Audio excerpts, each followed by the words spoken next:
gentlemen, joining me tonight is the politician formerly known as Mayor Pete, who now leads the Department of Transportation. Please welcome back to The Late Show, Secretary Peter Buttigieg.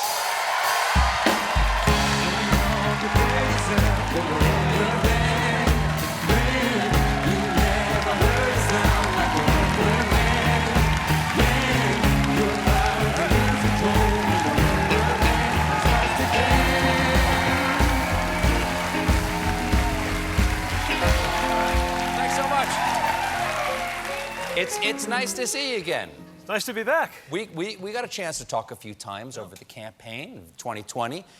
Have you been in front of a crowd like this since COVID opened? Not in a year and a half. Well,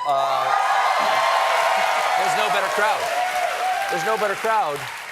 Now, this is the first time you and I have spoken since you've joined the cabinet. Is it Secretary Mayor Pete, or is it... I called you Secretary Peter Buttigieg. Are you going with the hard R on the end now that you're actually one of the, the movers and the shakers? I'm not that fancy. I think I'll stick with Pete. Pete? Yeah. Okay. You are the first openly gay member of a cabinet in the United States, and you actually spoke... To be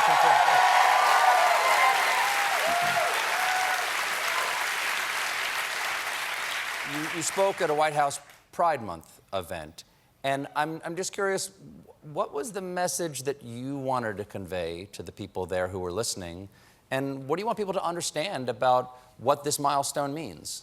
Well, the biggest thing was just to think about how much has changed and how much change is possible. And it's not just, certainly being the first out member of a cabinet, confirmed by the Senate, I should say, to be historically accurate.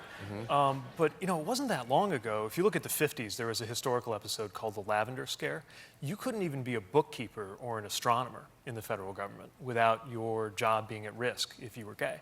And so I wanted to convey a sense of just how much has changed in a short amount of time, but also how far we have to go. I mean, as we speak, in states around the country, there are politicians who've decided it's good politics to attack transgender kids, which is some of the most vulnerable people in our society. I mean, high school is terrifying when you're transgender. High school is terrifying when you're not transgender, right? Sure.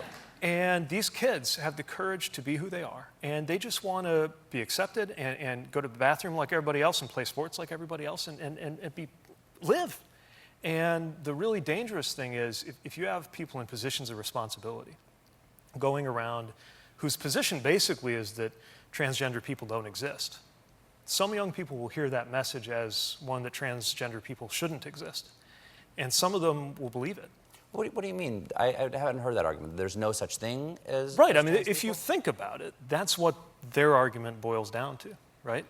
That they're just kind of wrong somehow. But what we're talking about is someone's ability to live and to live well. And that's one of the basic things that politicians are in charge of securing, not threatening. And so I hope that it will prove to not be good politics to pick on transgender kids when these political attacks and terrible laws get beaten back. So that was the other part of my message. That's up to the voters.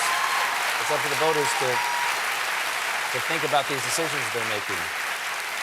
Now, everyone's, including myself in today's monologue, is talking about Thursday's bipartisan infrastructure bill. Yeah, deal. Yeah. Well, okay, deal. So let's call it ballpark $1 trillion of infrastructure spending. Yeah. Exactly. It adds up. $1 trillion, as the guy who oversees the transportation system or the administration of our transportation system, do you have some say of where that gets spent? Oh, yeah. That's okay. Part of my job. So did you think when you took this job it was going to have that big of a money gun that you could point at? In a positive way. How about a money injection? How about that? A money vaccine, so you can put it into, what do you want to spend it on? Can we finally make the Golden Gate Bridge actually golden or something like that? Can we do something? What can we do? What are you going to do? What's your first priority? Best use of Explain to me. People often say, what's it like to talk to then Mayor Pete? And I'd say, well, it's interesting. He's a politician, but he actually answers the question you ask him, and he answers in a very simple and plain way. Explain to me, as if I were a child, What's going to happen with $1 trillion? Okay, well, Stephen.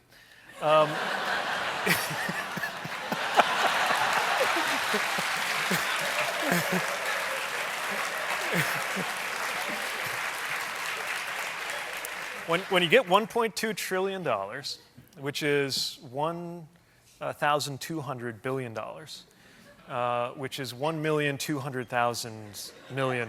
Did I get that right? Anyway. I'm not gonna write that. I didn't know there was going to be math. So look, there's roads and bridges. They are in rough shape. We've got thousands upon thousands of bridges that need to be repaired. We've got to improve our airports. I mean, if you travel abroad, you see the condition of other airports. Our airports should be the envy of the world. Tunnels. In fact, I spent part of today in the Hudson River Tunnel, which is a piece of infrastructure. Sounds like people here know it. It's got a fancy name. What's the name of the tunnel?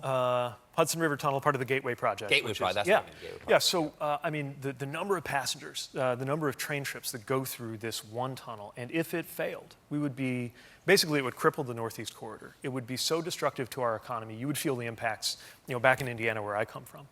And it's got the best technology and construction engineering of 1910.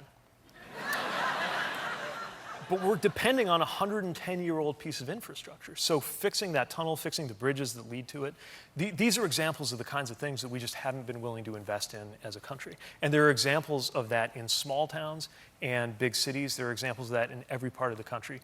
Now's our chance to actually have the best bridges and roads and tunnels, transit, trains.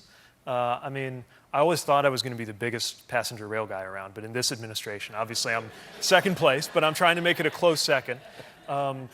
This is the biggest investment in passenger rail since Amtrak was created, and it's going to make a huge difference. We have to take a quick break, but stick around. We'll be right back with more Secretary Pete Buttigieg, everybody.